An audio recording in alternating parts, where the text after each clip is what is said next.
Suspense.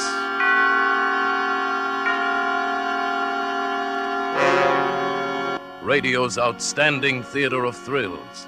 Starring tonight, Mr. Gregory Peck in Anton Leader's production of Hitch-Hike Poker. A tale well calculated to keep you in suspense.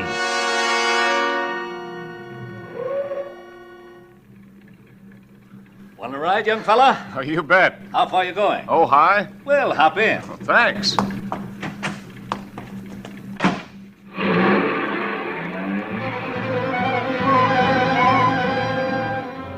That's how I met J. Stewart Belden in his canary yellow convertible. That's how I took the ride.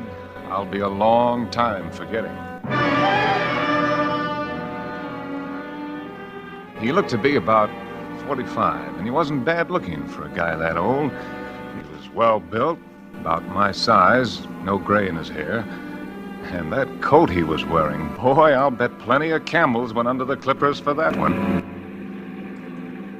So you're a student, eh? I'll graduate from Berkeley this year. I suppose you're a vet. Oh, yes, more than half the guys are vets. What's your name, son? Ridge Fowler? Married? Not me. Don't tell me you're a woman hater. Oh, no, it's not that. It's just, well, I have enough trouble feeding myself. I said the same thing years ago. But you'll change your mind when the right girl comes along. 9B 1863. Dud. Huh? Oh, didn't you ever play license plate poker? License plate poker? Never heard of it. It's just like regular poker, except instead of drawing cards, you draw license plates. Now, I drew that hand. There was nothing in it. Next card we see will be your hand. Here comes one now. Watch the license plate. 4J3134, two pair, threes and fours. You beat me. Hey, that's a good game. What are the stakes? Well, make it easy on yourself. Shall we say $100,000 a hand?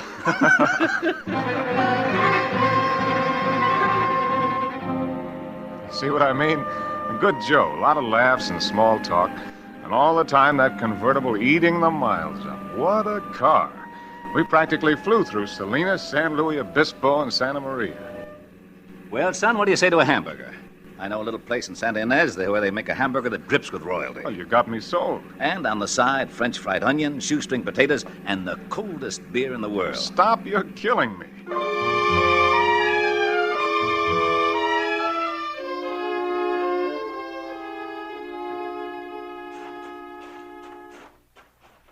Now, tell me, did I overrate the place? Boy, that was terrific. The trouble is they give you too much food in there. I've got to quit eating like that. My clothes are getting tight. Especially this coat. Well, that coat sure is a beauty. I'm nuts about camels here. You are? Say, I've got an idea. Why don't you try it on? Oh, no, Mr. Belden. I didn't mean Go ahead. You're just enough thinner than I am that it ought to fit you fine. Well, gosh, I Here, would... go ahead. Try it on. College boy can always use a coat. Oh, well, it's a good fit. It was made for you. Well, I don't know what to say. That's a coat for a king. Well, I guess that makes you a monarch then, son. Because it's your coat now. I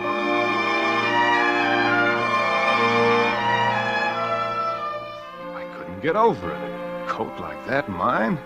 I'll bet Mom's eyes will really pop when she sees it on me. Must have cost a year's tuition. I climbed back into the car and slouched down into the maroon leather seat and waited for him while he made a phone call. Boy, I felt like a king, all right. I was deep in a daydream when he came out of the phone booth. Okay, Ridge, here we go.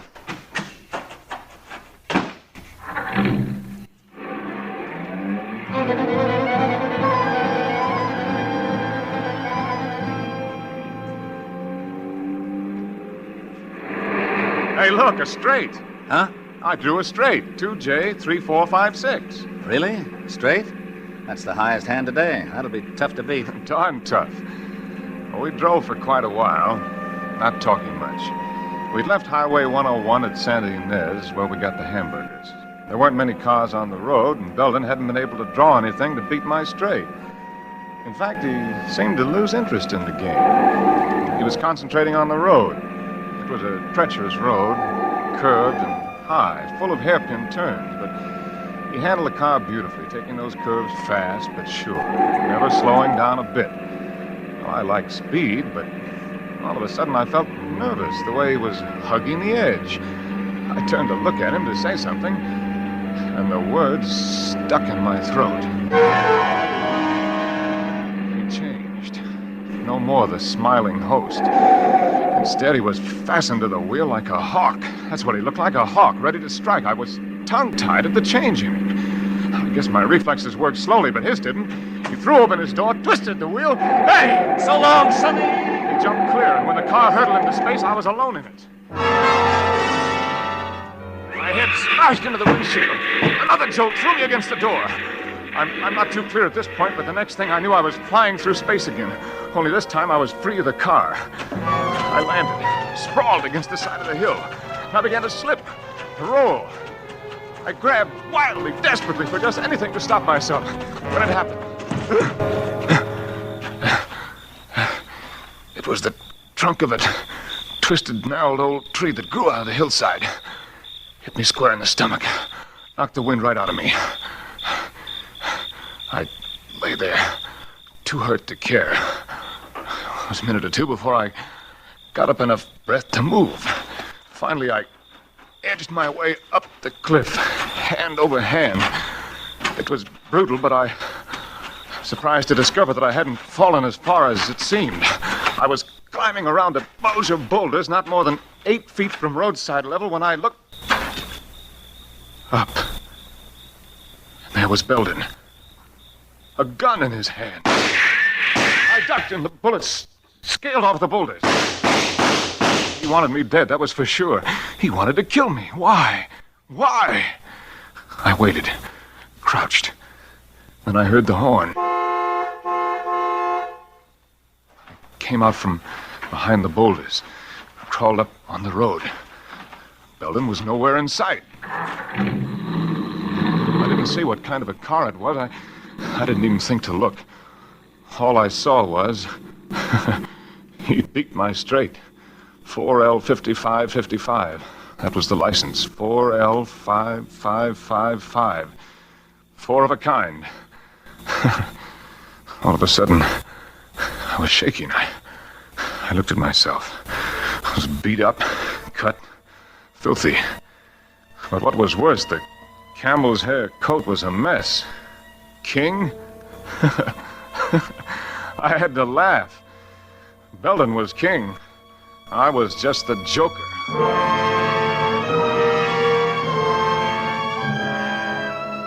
My back hurt, my head throbbed. I ached all over. But I walked every inch of the way back to Santa Ynez. It was dark by the time I got there. When I stood in front of the police station, I realized for the first time the meaning of the word sanctuary. I took a deep breath. I wanted to tell the police as straight a story as possible. I opened the door. Just relax and get the vote. There he is, officer. That's the boy who stole my car, forced me out, took my coat. Just look in the side pocket of the coat. You'll find my wallet.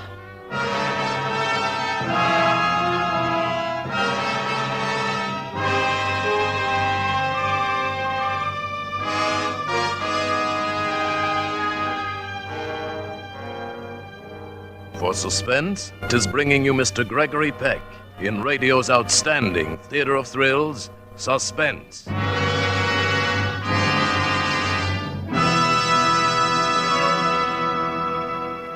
And now brings back to our Hollywood soundstage Mr. Gregory Peck as Ridge Fowler in Hitch-Hike Poker, a tale well calculated to keep you in suspense. Be. What was Belden doing here in the police station? What was he trying to pull? I knew even before I put my hand in the coat that Belden's wallet would be there. And I knew, too, that the police would never believe me, no matter what I said. I was trapped. The desk sergeant was waiting for me to talk, but my throat was dry, my tongue was paralyzed, my brain spinning. Well, what do you got to say for yourself? Oh, you don't understand, you see. He gave me the coat. I didn't know about the wallet. That the best you can do? But I tell you, he picked me up when I was hitchhiking. I was going home from school for the weekend. Then he forced me off the road. He tried to kill me. He shot at me. Sergeant, let the boy go. But, Mr. Belden, I've changed my mind. I don't intend to press charges. But this kid's crazy. Easy, Sergeant. He's a war veteran. Oh, I see. Oh, no. Lock me up, please. Don't believe him. Everyone is entitled to one mistake. Any boy who is big enough to come into the police station voluntarily, give himself up, deserves another chance. If I could have erased the memory of his face Would you when lock he him up, twisted put him that away? wheel and screamed, "So long, Sonny." All these benevolent words would have fooled me like they were fooling the desk sergeant. Do what he did. Belden was bursting with sweetness and light. But every word he said to release me only tightened the web tighter. And I knew just as sure as I was standing there that he wasn't That's through the with duty me. of every citizen. That walking out of that door would be like releasing the clay bird at a trap shoot. Well, it's up to you, Mr. Belden, if you're sure he won't cause any more trouble. I'm positive that after tonight, this young man will be no trouble to anyone. No trouble to anyone. After tonight, I had to get away from there. I had to run.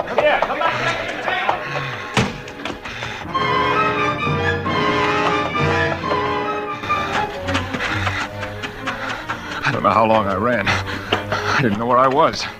The town was behind me. I stopped, out of breath.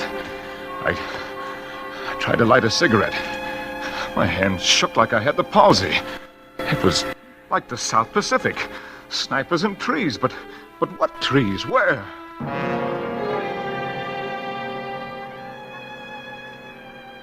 Then I saw the bright, glaring neon ahead.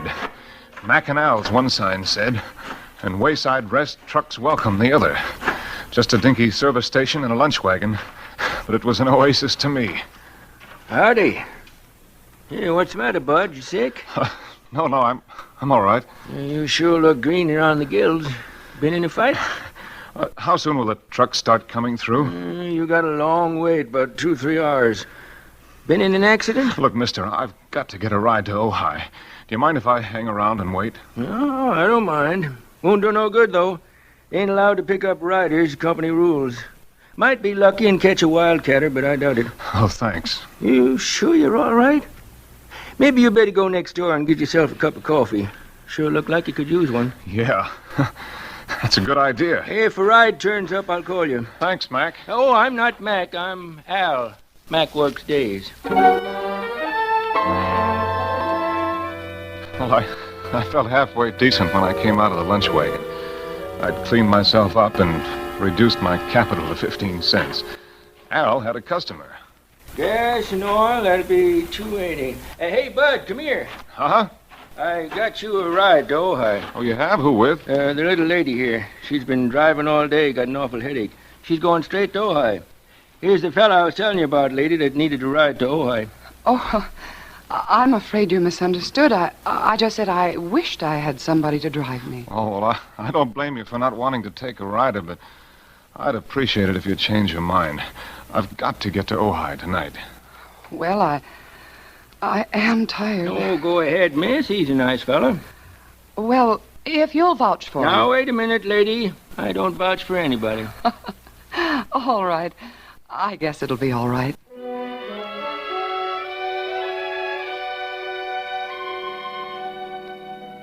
It was a pleasure to drive for her. She didn't say much, and I didn't feel like talking. She just sat there beside me, her eyes closed, resting. Once in a while, I snatched a quick look at her. She had long, dark eyelashes resting on her marble-like cheeks, hands folded in her lap. I found myself remembering when the right girl comes along. I was trying to remember who said it when I saw her looking at me. Feel better? Much better. I'm ashamed of myself, hesitating to let you drive my car. I'm afraid I'm overcautious. Oh, I wouldn't say that. Can't be too careful. One reads of such awful things happening on the road. Yeah. Awful things. I hadn't thought of Belden since we left Al's gas station. Now he was back in the front of my mind. You're going awfully fast. These curves are treacherous. I guess I'm just anxious to get home. Oh, yes, but look out! Do you want to kill us both? You almost sideswiped Oh, I'm sorry. What are you honking now for? He's gone. Your horn. What about it? Oh, nothing. I thought I'd heard it before. Before? Look, maybe I'd better drive. Oh, no. I'm sorry. I'll be all right. I'm sorry. I'd be sewing up my sleeves if I didn't get a hold of myself. I must have been crazy, thinking that her horn was the same as the one that had honked for Belden when I was hanging on the side of that hill. It was just a horn. A lot of horns sound alike. I tried to steady myself. I didn't want her to catch on how rattled I was. I turned to her to apologize. She was putting a cigarette in her mouth, but it was purely automatic. She was sitting up straight, tense. Her eyes were glued to the road ahead. Then it hit me. I'd been over this road earlier tonight with Belden. Suddenly, it loomed up, that wide bank curve just ahead, the spot where Belden had tried to kill me. My hands froze on the wheel. I held my breath, and then I saw her hand reach out. What are you doing? Let go of my wrist. What's wrong with you? I was only reaching for the cigarette lighter on the dashboard. Oh, I'm sorry. That curve back there, it... Pull over and stop. Huh? Pull over. I'm going to drive.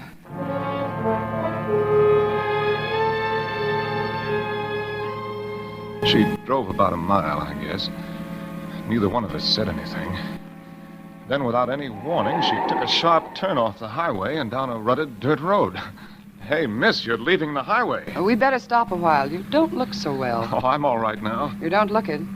Better have a drink. I'll reach in the glove compartment to find some scotch. Oh, no, really, I'm all right. Well, then maybe I need it. Maybe it was the drink. Maybe it was the girl. Maybe it was just relief. But I felt peace for the first time that night. I watched her inhale. The glow from the cigarette lit up her high cheekbones. I couldn't see her eyes until she turned her head. What's your name? Ridge. Mine's Virginia. Hi. Hi. You must think I'm pretty much of a jerk the way I've been acting. It's all right. Things like that happen to everybody. Yeah, I guess so. Look, I'm all right now. I could drive. What's your hurry? Well, I thought... What's the matter? Don't you like to sit here with me? Well, no, it's just that... I thought you were in a hurry. I'm not. Now. Are you? No. No, I'm in no hurry at all. She didn't seem to be moving. It was so gradual. I caught a trace of warm perfume in her hair. She smiled at me. One of those elusive smiles, half innocent, half... Her head touched my shoulder. I accepted the invitation. I like you, Ridge. I like you a lot. Yeah.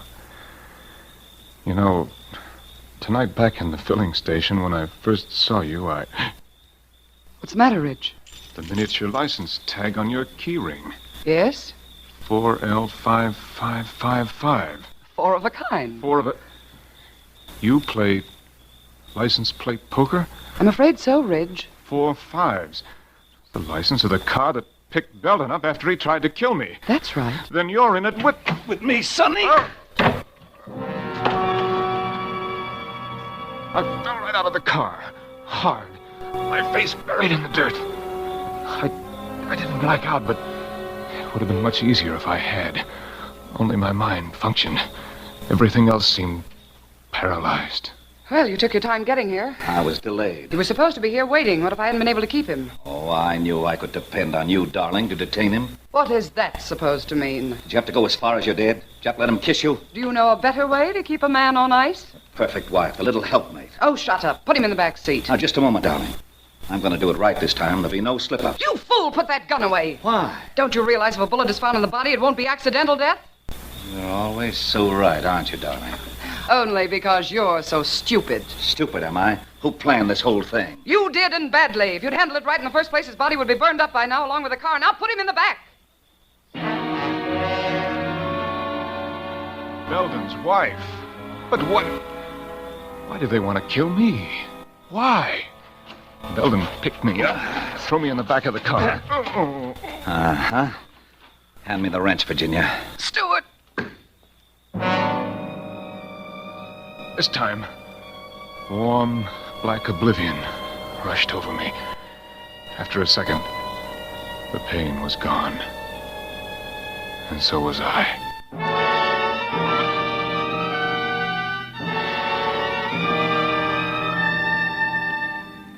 Consciousness returned in splotches. Oh, we've plenty. My head was like a shortwave receiver, now static, now clear, now clear, now static now. Anything behind us? Nobody. We're almost there. Are you sure no one has discovered the car yet? Of course not. The way it's lying, nobody will see it until daylight. And then J. Stuart Belden will be found dead, burned to an unrecognizable crisp. We can shake this place, go to South America. You can go. I have to stick around, remember, to collect the insurance and pretend I'm heartbroken you're dead. Will that be so hard? You didn't talk like this when you married me. But of course there was a lot more money then. Yes, swindled from suckers. Since when have you become fussy about where money comes from? What's changed you? The schoolboy? Don't be a fool. All right, we've got to work fast. Give me a hand with them. Wait. Huh? Here comes a car. The end of the line. But anyway, now I knew why. I was a stand-in for a corpse. Do you have your wallet? I'll put it in this pocket as soon as I get out of the car. All clear? Yes. This was it. They were on either side of me. I had to think straight. My body still felt numb. One chance, if only my muscles coordinated, I'd wait till he dragged me out of the car and then I'd fight. Virginia, get the gasoline can out. I felt him grab me under the armpits. I opened my eyes just in time to see that murderous wrench in the girl's hand. As she brought it down, my eyes closed. Oh. Hit me hard, but it wasn't the wrench, it was Belden. The wrench had folded him up and he collapsed on top of me.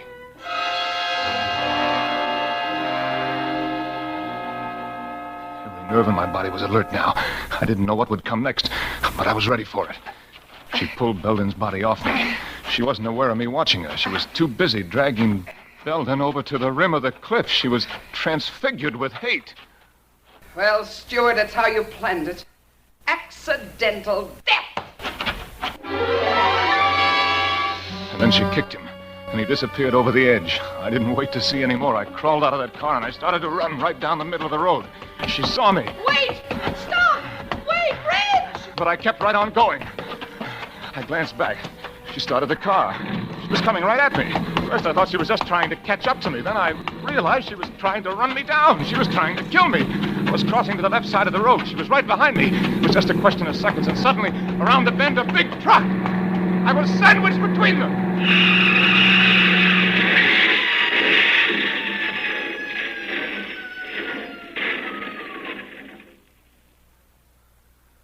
I stood, stunned with horror, her scream ringing through my head, and the picture of her in the car, swerving off into space into the canyon below. Hey, Bud, you all right? Yeah. What happened? She went off the road. A crazy woman driver. We'll have to report it. Come on, I'll give you a ride into town. Do you hear me? Don't you want a ride? Yeah, sure. What are you staring at? Your license plate.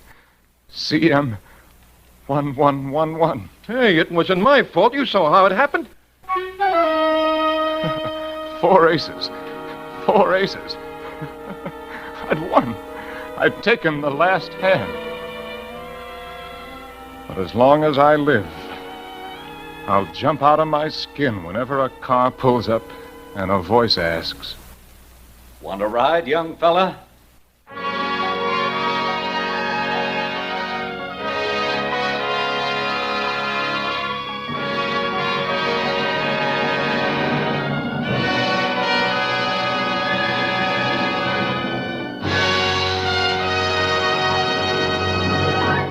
Thank you, Gregory Peck, for a splendid performance. Mr. Peck will return in just a moment.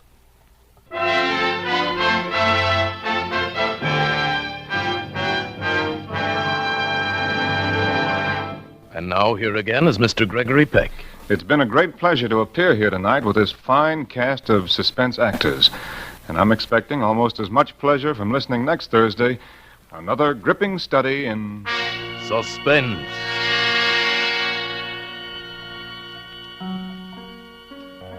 Ed Begley played the part of Belden, and Kay Brinker was Virginia. Tonight's suspense play was written by John and Gwen Bagney, with music composed by Lucian Morawick and conducted by Lud Gluskin. The entire production was under the direction of Anton M. Leader. This is CBS, the Columbia Broadcasting System.